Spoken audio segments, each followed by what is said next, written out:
So we are Immergo Labs, and we are developing a virtual reality telehealth platform for physical therapists.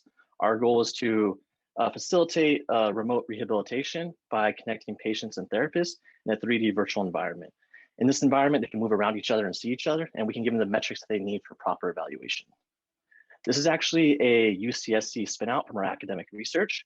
Aviv, Ash, and I have been working together for the last few years, developing exercise games. Excuse me.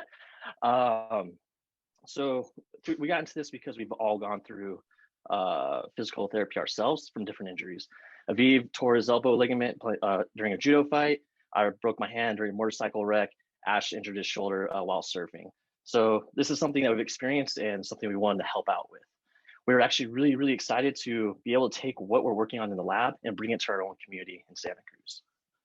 So with these exercise games that we developed in lab, we received an NSF $250,000 grant.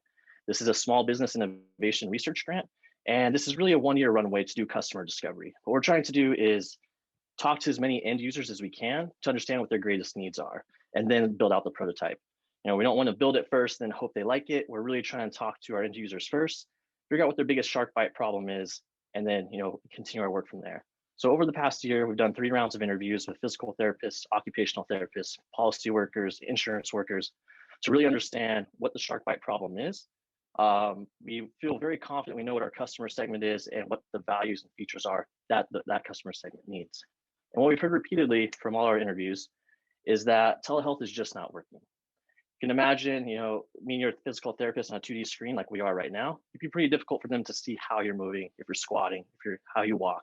And especially if you're doing something like in this picture here on a phone, this is a very limited view.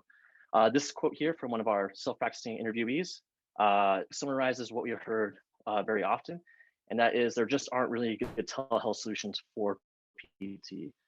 It is mostly Zoom. And like she says here, video platforms, whoop-de-doo, you made HIPAA compliant, that's about it. So the telehealth technology is really lacking, and PTs are looking for it. Physical therapists really like this idea of the hybrid model. Over the past year, a lot of PTs had to use telehealth, and what this has shown is not every session needs to be in person or hands-on. So a lot of PTs we talk to want to do the initial evaluation in person to be able to meet the patient, get to know them, build rapport, and also get their hands on the patient if they need to. A lot of those sessions afterwards, though, can be done through telehealth, can be done remotely. So PTs are looking for this long-term tech solution because there's value in the hybrid platforms to increase access for patients. So we know we can be the solution for this. We've been working on the metrics that PTs are lacking on current telehealth platforms for the last few years. And so this is our goal.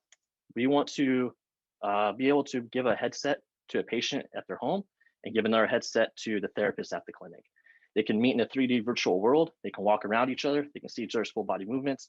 A PT can demonstrate exercises, and we can provide the metrics that they need. We can provide joint torques, joint angles, balance assessment, and we can keep creating these tools to help with the evaluation, help with the rehabilitation process. We're able to do this because the last few years in our lab, we have an expensive motion capture system we use to collect movement data. We also have biomechanical simulation software that takes a long time to code, can take days to run.